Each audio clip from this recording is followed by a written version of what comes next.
Y'all planning for this?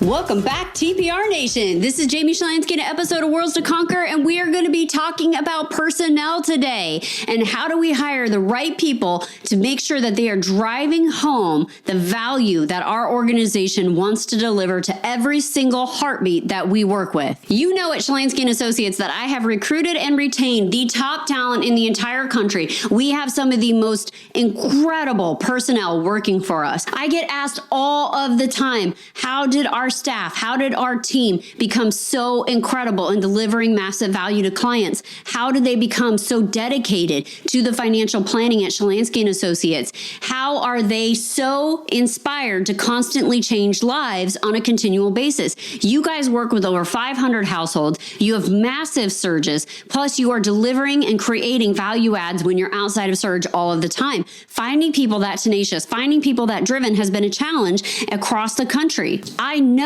how good my team is, but they don't know how great they have yet to be. I look at every single one of them and I think to myself, my God, you're only living up to a sliver of your potential, a sliver. If we could really get you to see the glory within you, then you could create so much more energy around you. You would be able to achieve every single goal that you've laid out for you and your family. But people do not recognize that. They do not recognize the glory within. They do not think that they have more than what they are already giving you because nobody has taken the time to see and invest in who they are. So how do we get there? How do we create an incredible team that rallies behind all of the tenets that we hold dear in our practice? Because remember, this is 100% about changing lives. This is about massive impact across the country and the heartbeats of the people that we have the privilege to serve on a regular basis.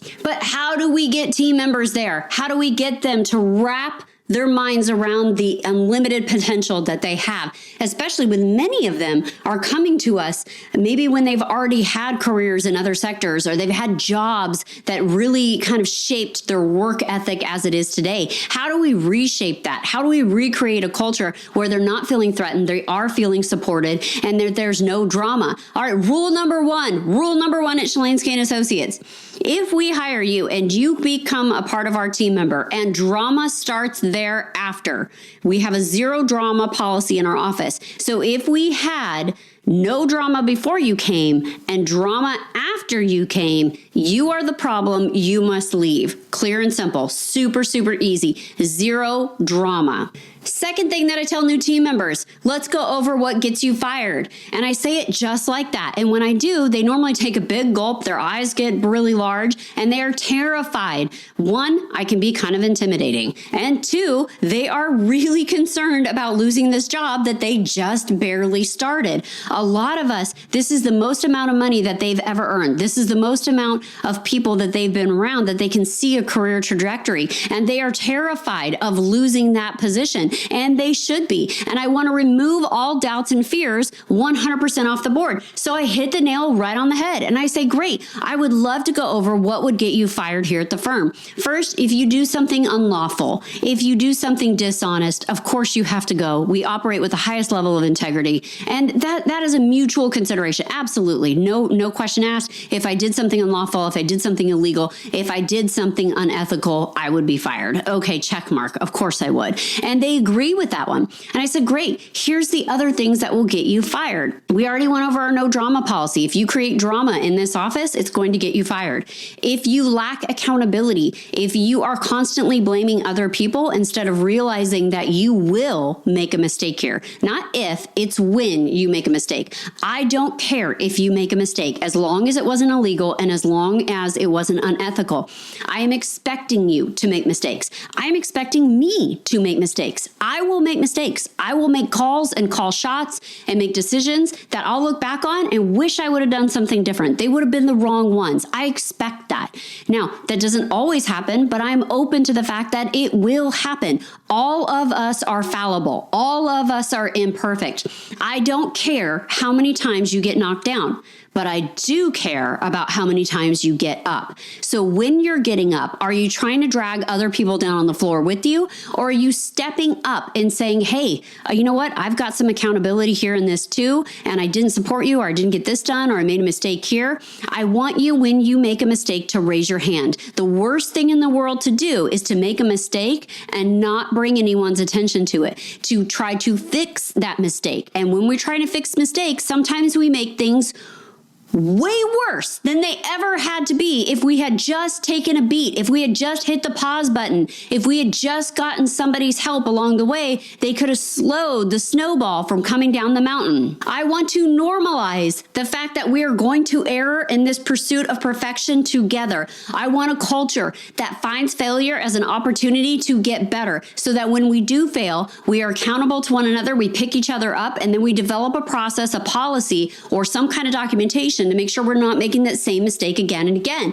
Now, if you keep making the mistake thereafter, then we're going to have a different conversation. But I'm normalizing the fact that we're not always going to get it right. We're just not. We might be the best financial planning firm in the entire country and deliver so much value that our clients can't stop bragging about us to their friends. But that doesn't mean we're not going to make mistakes. We will make them. And when we make them, we will make them collectively as a team, and then we'll figure out the solutions together. Another aspect that will get you fired, and I have zero tolerance for, is throwing other team members under the bus. It is tattletaling. It is pointing out everyone else's failures with no potential solution or support of how you're going to help them. All boats rise here. We are all going up that mountain together. We might not all make it to the summit, but if we start pulling each other off one by one, then we have put the entire team in jeopardy, and I will not tolerate that. All boats rise here.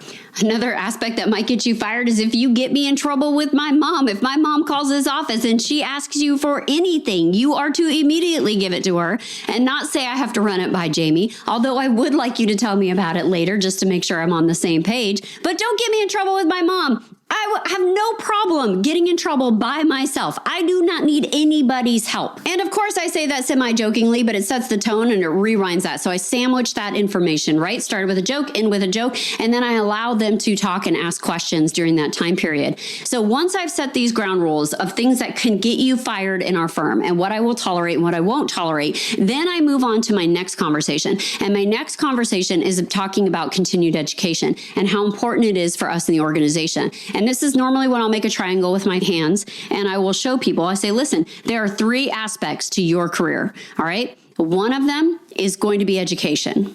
One of them is going to be finances, because it takes money in order for you to get that education, etc. And they agree with that. And then I say the third one is motivation. Now, I can provide you with 2 out of those 3. I can't motivate you. So I can show you a career trajectory for you to move up in whatever skill set you think you are most appropriate for, and we discover together. And I can financially support that with a professional development bonus every single year. And we'll go over the aspects of how that works inside and out. But I can't, but that leaves one part of that triangle that is 100% on you. And they'll stop and they'll say the motivation. And I say, yeah, that is 100% on you. I cannot motivate you. You cannot motivate another human being. It's impossible to do it. Motivation comes from within. You can inspire people. People can aspire to be like you, but you cannot motivate another human being. And when I have a new team member start, I want that framework present. This is something that I'll repeat over and over again over the next 6 months when I meet with those individuals or we have team meetings or check-ins. And I will remind my team over and over again of those values and those tenets. Sometimes in my pre-surge meeting, I'll say, hey guys, let's go over what gets everyone fired. And everyone knows the rule exists for all of them. It is the same for every single individual on our team. Nobody's treated any differently. There's a tremendous amount of research around the psychology of why people adhere to laws. And in order to get people's adherence to certain laws, the laws have to be well articulated. They can't be confusing. They have to be something everybody understands is the law, like thou shalt not murder. Pretty clear. Don't murder other human beings. Okay, so that's understood. But then they all have to be reasonable and just as well. And so when we talk about reasonable and just, that means that the crime and the punishment have to kind of mix together. And one of the ways that I often think about this when I'm trying to explain it to younger adults is jaywalking. I jaywalk all the time, not just because my friends call me Jay, but because I actually cross the road. Why? Because I think it's a stupid law. I think it's a stupid law because I, as an adult human being, can look both ways and discern for myself if I am able to safely cross that street.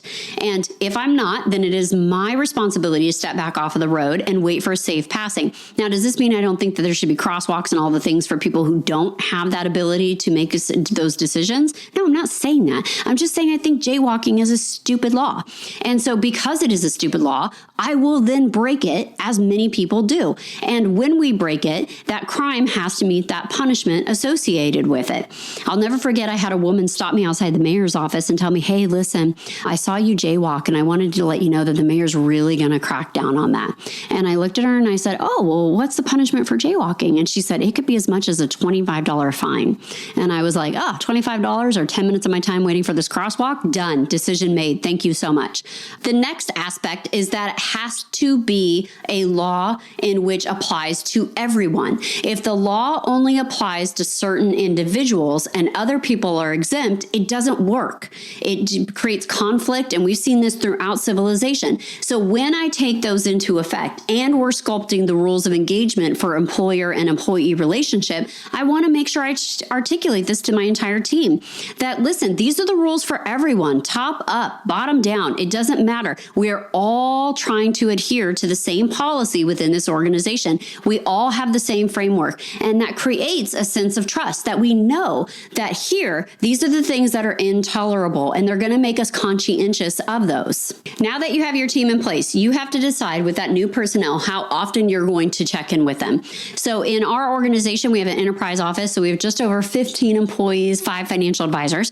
Our leads of our operations team and our relationship management team are responsible for onboarding new personnel in their respective departments. And when that happens, I want to have a 30-day check-in with that new person. I want to say, hey, listen, how's it going? And I want to kind of feel each other out, see if there's any cracks we can't fill before they become structurally damaging. And then I want to have a 90-day check-in. And 90-day is right after your probation.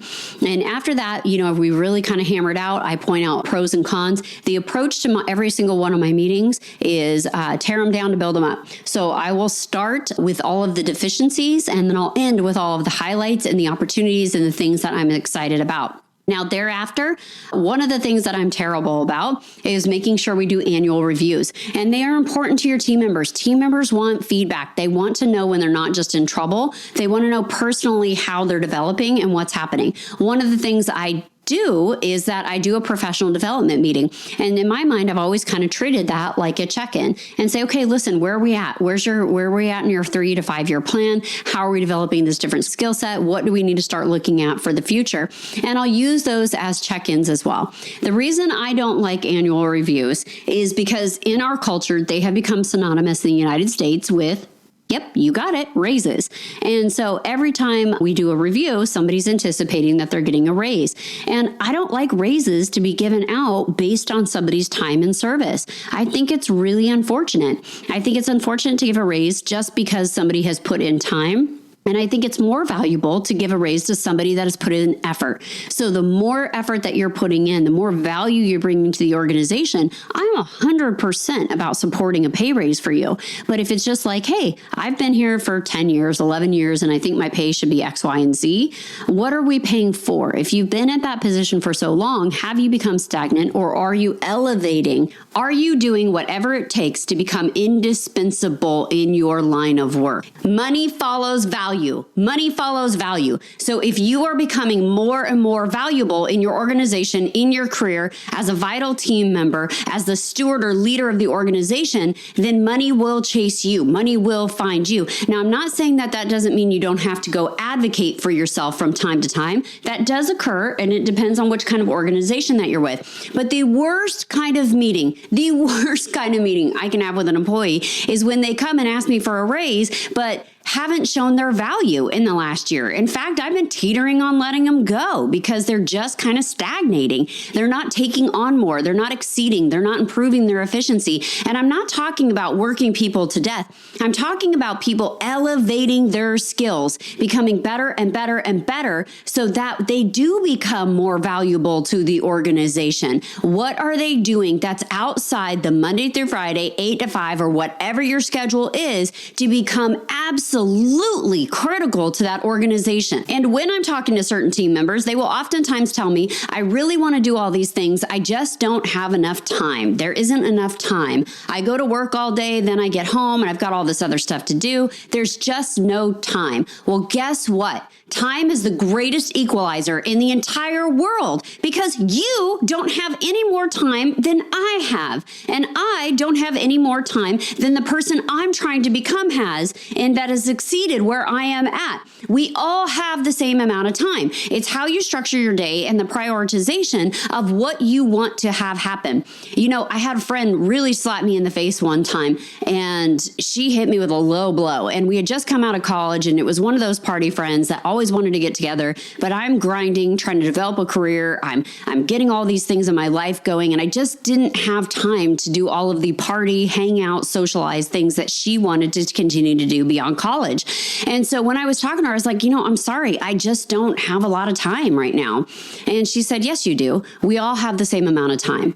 And it's not a priority to you to hang out with me because if it was, then you would make this a priority. And that's okay. I understand that you're doing all these things. I love you and I'll cherish our time together, but I'm no longer a priority. And that was super hard to hear. Nobody likes to hear that. Nobody, regardless of your age, regardless of your career. And I could have all the friends in the world that I tell that story to, and they commiserate with me and say, oh, that person didn't understand, and look where they are with their life, and look where you are with your life. But it doesn't matter. It was still true. And it remains true to this day. We prioritize the things that are important to us. And here's a really good check-in, a really great self-awareness. Are you prioritizing outside of Surge, being able to be intentional with your family, with your loved ones, with your kids, with your community, with all of the things that you say you're structuring your financial advisory practice to do Surge for? Are you actually taking that time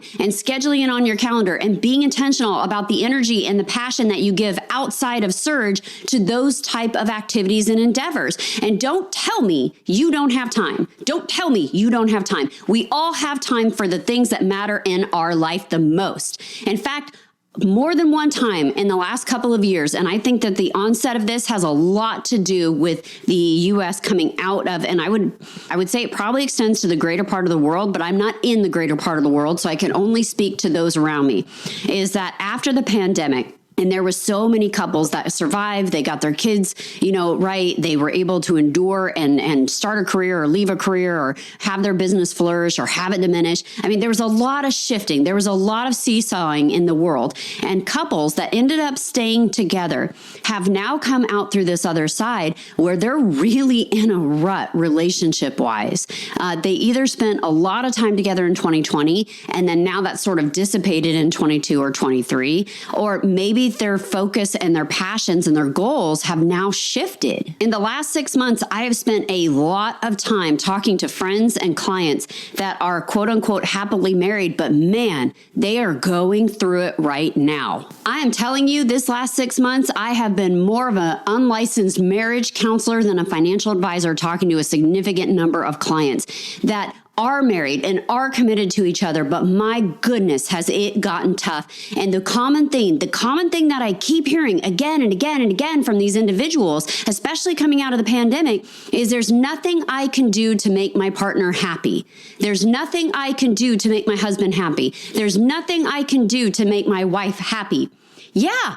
Of course there isn't. You're not responsible for somebody else's happiness. Happiness can't come from another person. Happiness has to come from within. A person has to choose to be happy. They have to find ways to be happy. Now, you can get happy when you're around other people because you are allowing yourself to have that feeling. And think about social interactions. Think about sometimes when you're around people and you're like, my goodness, I'm just so happy when I'm with that person. It's not because that person is doing doing something to make you happy. They're not appeasing you 24/7, but rather you are making an intentional choice to be happy around that other human being. And a conversation I'm having a lot with my high earning professionals, my big entrepreneurs, my big doctors, people that own multiple practices and should be at the peak of their careers. They have been grinding and setting things up and giving more of their life and energy to any other endeavor or pursuit. But now they've hit this peak and they've come and they've said, okay, I've got all of this stuff. I've amassed all of this wealth.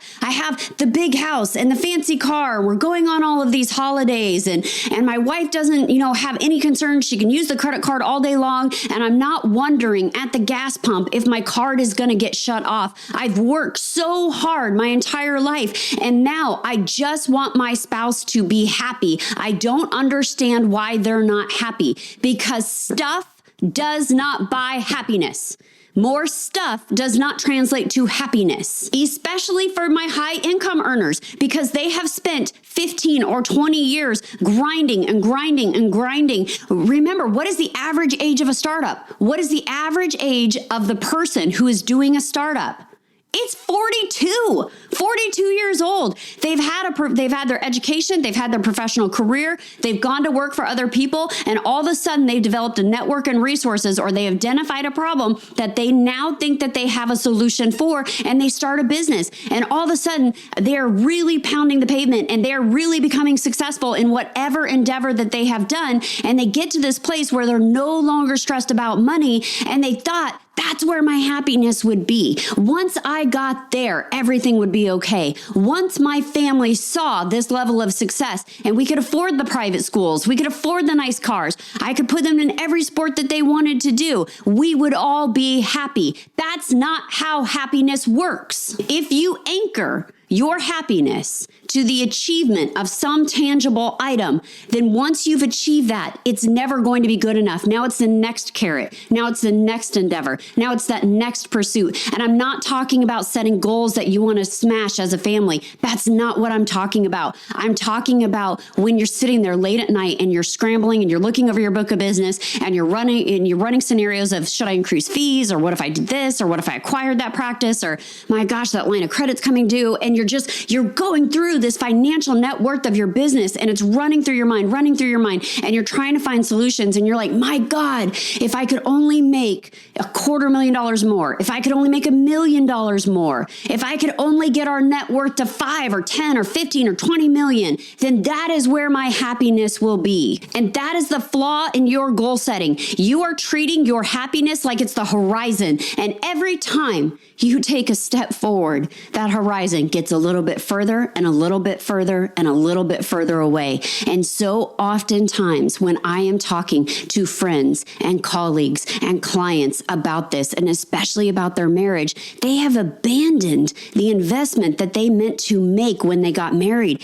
Because one of the greatest blessings my parents ever instilled in us as a family is that marriage is work. Marriage is work, and it is constantly checking your ego and your vulnerabilities, and it is making sure that you are rising to the occasion to be the partner that your partner deserved from the day one. I listen to these stories and family members, especially men, when I talk to them and they say, listen, we're past the hard stages. We got the kids out of diapers. We got the kids out of elementary. We got the kids out of junior high. And then it's next, the kids are leaving the house. And we talk about a lot of empty nest syndrome. And sometimes that empty nest syndrome has a lot to do with the identity of being a parent. And that in being a parent, you have forgotten how to be a husband. You have forgotten all of those attractive aspects that your wife has when you are the protector and the provider, and you are confident and you are investing in your relationship. And I'm not just talking about an occasional date night. I'm talking about a full-blown commitment, as if your very life depended on it. Because if your business was in crisis, if a client was in crisis, how much energy and time would you give that person or that individual? If your business was falling apart, would you be hustling to do absolutely everything it took to save it? Would you put in 20 hours? Would you do the work that you hadn't done in the last 15 or 20 years because you didn't need to? If you were in economic turmoil and spiraling downhill, what kind of investment would you make towards your success? And then you need to ask yourself, why aren't you making that investment in your own relationship? Instead, why are you facilitating an environment where everyone is defensive and stonewalling and making sure that you are pointing out each other's flaws and saying disparaging comments and reminding each other of the past? You are developing and creating your own chasm of lack of intimacy because of the actions you are taking, because you stopped investing in your relationship and you started wrapping your happiness in another human being or tying that person's happiness towards you achieving certain economic financial benchmarks. I just had this conversation with a very, very dear client, very affluent, created multiple lines of business, super successful, and has spent the last 25 years grinding as hard as could be. And he says to me, Jamie, I just don't know what to do to make my wife happy anymore. And that's when I stopped and I said, what are you trying to make her happy for? She has to make herself happy. We've already established this as a baseline. You're not responsible for her happiness. You're responsible into being an open and listening partner and contributing on your behalf. But here's the average day that you keep telling me. You are waking up in the morning. He no longer has to grind and go into the office. The wife is already busy. She's been up 2 hours ahead of you. She's got most of the stuff down in the house, and you're showing up with no purpose, no sense of what you need to do. And you're saying, hey, is there anything I can help with? You're moping around that house like a whooped dog looking for a handout or a treat. Do you know how unattractive that is? And he said, Jamie, but I want my wife to tell me what I want done around the house because I want to be an active and contributing member. And I said, wonderful. Then go ask her what are the 3 chores you absolutely hate doing in the house. And then every day you go do those 3 chores. And then you get out of the house. Stop lingering around waiting for her to come to you. Have a plan, have a goal, have a purpose.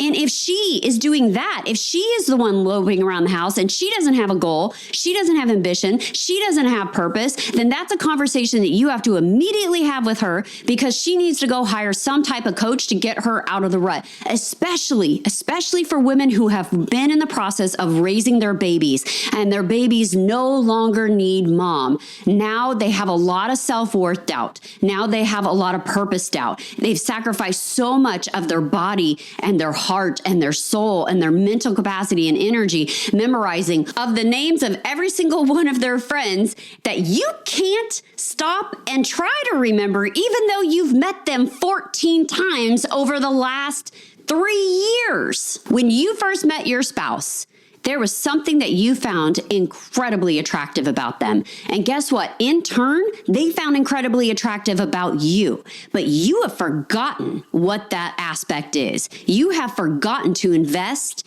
in that skill set. You have forgotten to nourish that part of you. Instead, you're spending extra time in your car, driving aimlessly around, burning up gas like it's free, listening to podcasts, and delaying going home, wondering why the intimacy in your relationship is off.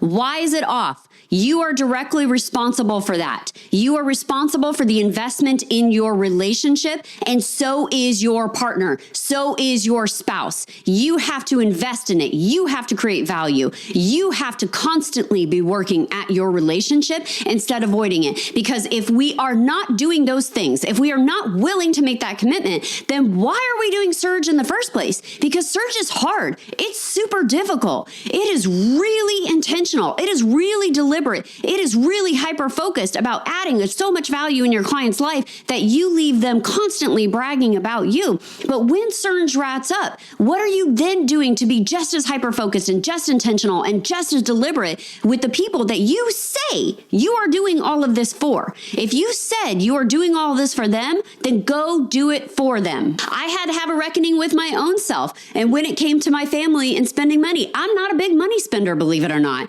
I just don't enjoy doing it. I don't find value in buying certain things. That doesn't mean that I don't appreciate nice things or I don't have nice things. Of course I do. I make that trade for the exchange of my labor, but that's not where I get the most satisfaction. And so I had to sit there and really sit down with my son, who's, 22 years old. He's coming to the career of his life. And for some odd reason, I think my spouse and I did a banner job raising him. He's got a lot of deficiencies, but the one positive aspect that I really appreciate about him is he still likes hanging out with us. He still likes spending time with us.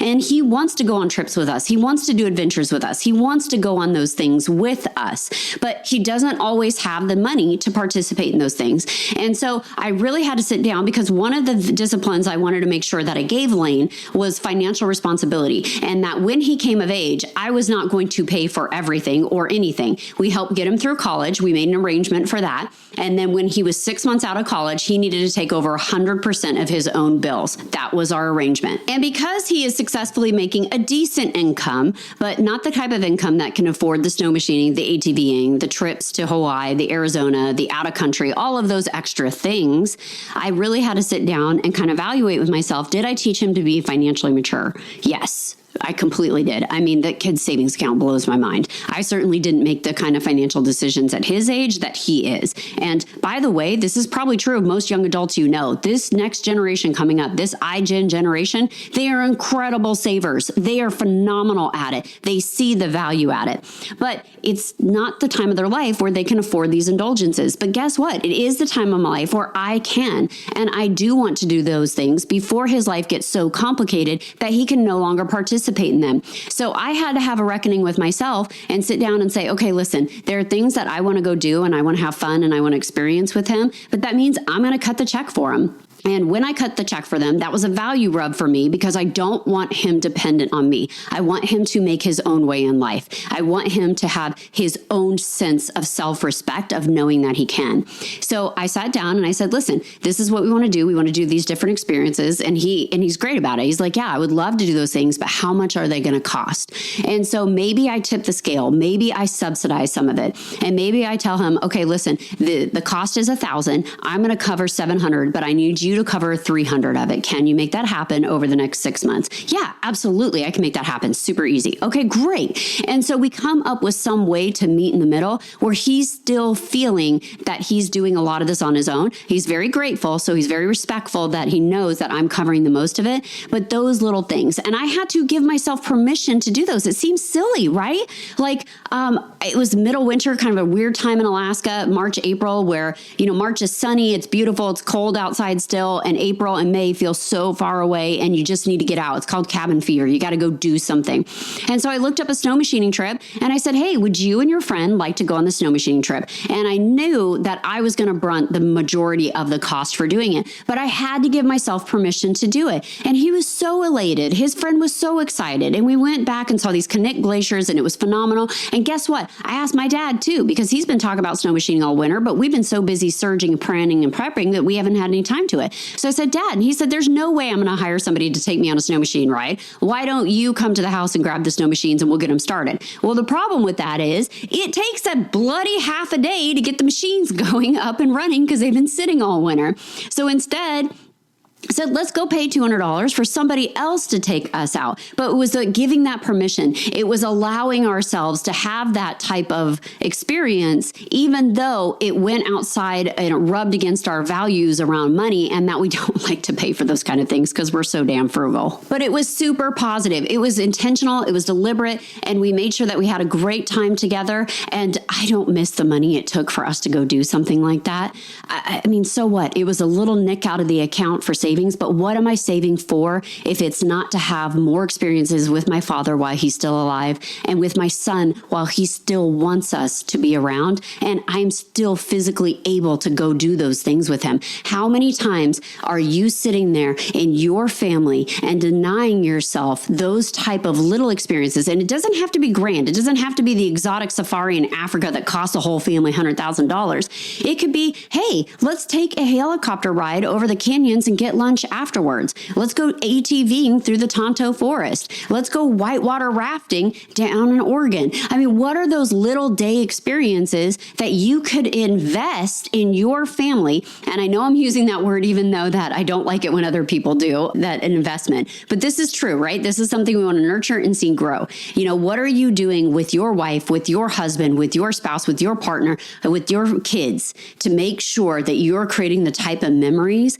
and being intentional with the time that you have outside of search? If you put the right people in your organization in the right seats to handle so much of the company, then you are able to step away from the office and go do those type of activities. You're able to go and take those day trips, take the weekend trips, take the long excursions, go be with the people you, again, say you're doing all of this for. But you have to first hire the right type of personnel in your organization to make sure the building's not on fire when you go to do these type of things. So how do you do that? All right, TPR Nation, you know we are 100% about action items. So here's what I'm going to tell you right now to go do. Evaluate your team. Make sure that you have the right people in the right positions. I use DISC, Jarvis Financial. They use Colby as a report. They're both great. There's about 4 different schools of psychology. They're all coming to the same conclusion that we have 4 different personality traits. Make sure you have the right people in the right seat on your bus, because oftentimes we find a person, and this is a hard lesson, and we'll have to unpack it a little bit more in a different episode, but we find somebody that's really great at their job, that does a banner job, and so we promote them or give them more responsibilities, and we can keep doing that until we find what they are finally not good at. Think about that for a moment. We put someone in a position, they become an absolute rock star in that position. And so we keep giving them more work, or we keep giving them more responsibilities, or we keep promoting them to a different position until we finally find what they are not good at. Have you done that in your organization? Do you need to do some realigning and make sure you've got the right people in the right seat? This is the time to do that. And by the way, if you do this successfully, if you do this really, really well, and you are really deliberate about talking to a person about their value, their worth, and where they get the most enjoyment, at first, they're going to be scared. They're going to think they did something wrong, that they're getting a demotion. But if you do it correct, by the time they dispel those immediate fears, they will be thanking you for realizing this. They will be in tears and tell you how much they had talked to their husband or their wife or their kids or their best friend or their mom, and how unhappy they had been for so long and didn't know how to say anything, that they felt they weren't living up to the full potential because we kept giving them things that they just weren't good at until we have to make a change. So maybe this is that change that you need to make right now. Action item number 1, assess the people you have in roles. Are their personalities suited for the role that they have? Or have you accidentally promoted somebody that you was really great at a previous job and now found what they might not be great at? And is that person still suited to be in that role? And if not, can you have a guided discovery? Can you have a conversation? Can you figure out how to keep them a part of your network, but put them where they can thrive, where they can be dynamic and powerful and really take control over all of the aspects that you need them to? That's action item number 1. Action item number 2, you need to have the rules of engagement outlined for your team. You need to sit down and really think about what in your organization gets you fired. What are the things that maybe you just don't have any tolerance for? And so you put those in black and white, and then you have a team meeting. But if you are not used to having team meetings and you're just suddenly doing this, be careful, because you could have a really negative impact. Rather, you want to sprinkle it in after you do some type of really powerful trust training. You've done some type of activity or exercise together, and just say, hey, listen, I was sitting around, I was talking to my business coach, because I'm sure you're an Invictus member, and if you're not, you need to be. And I was sitting there talking to my business coach, and they asked me to come up with the rules of what would get somebody fired. And this is what I came up with. And then just share it with your team. But don't start your first meeting ever meeting with your team and tell them, hey, this is what's going to get you you fired. The repercussions and reverberations of that may not be something that you want to deal with later. But you want to sprinkle this in, and you want to have it for every new hire too. And make it a pact, make it an agreement. I like to set the tone, as I mentioned to you, that I'm going to fail. I'm going to make bad calls. I'm not infallible. I'm going to make mistakes. And guess what? I'm going to get back up and we're going to learn from them. And next time, we won't make the same mistake again. The third action item that you can take right now, immediately. And I know I got on a soapbox, and I know I went down a journey that you said, Jamie, we started this talking about how do we hire the right personnel and what are the rules of engagement that get people fired. And then you went on this whole big, long marriage and family tirade about making investments and being intentional with your family, just like you are with your own business. Yes, because that is critical. Putting the right people in the right position at your firm gives you the freedom and the ability to really go invest in your relationship, invest in your family, invest in your community the way that you want to do it. I know this seems counterproductive, but if you are feeling an absence of something in your life, start giving. Start giving at obnoxious levels. Give and give and give and give. And what you will realize is that absence will be filled. This is living up to our fullest spirituality. And that is a incredibly humbling experience when you are living and walking and breathing your truth in and out every day. You have to make a choice. You get to make a decision. What gets your time? What gets your intentionality? Who deserves it the most? And what efforts are you making to make this a reality? Everything. As a financial advisor running an RIA practice, you have the most potential in front of you. This is the greatest career anyone could ever have, because there are two things that are constantly weighing on a human being's mind. And one of them is their health, their body, their fitness, how they are doing as far as physical condition. And the other part of that is their finances. Every decision we make is tied to some economic value, and we get to be a part of that. We get to help clients make those decisions on a routine and regular basis. But so often we are busy helping other people that we are the cobbler's kids going barefoot. So you have to ask yourself, what type of investment, what kind of choices are you planning to make this year and every year after to live up to your fullest potential? Because don't ever kid yourself. It is a choice. What choice do you want to make? TPR Nation, this is Jamie Shalansky in an episode of Worlds to Conquer.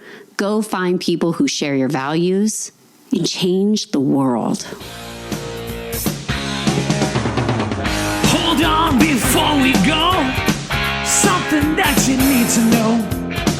This isn't tax, legal, or investment advice. That isn't our intent. Information designed to change lives. Financial planning can make you thrive. Start today, don't think twice. Be a better husband, father, mother, and wife. The perfect RIA, the perfect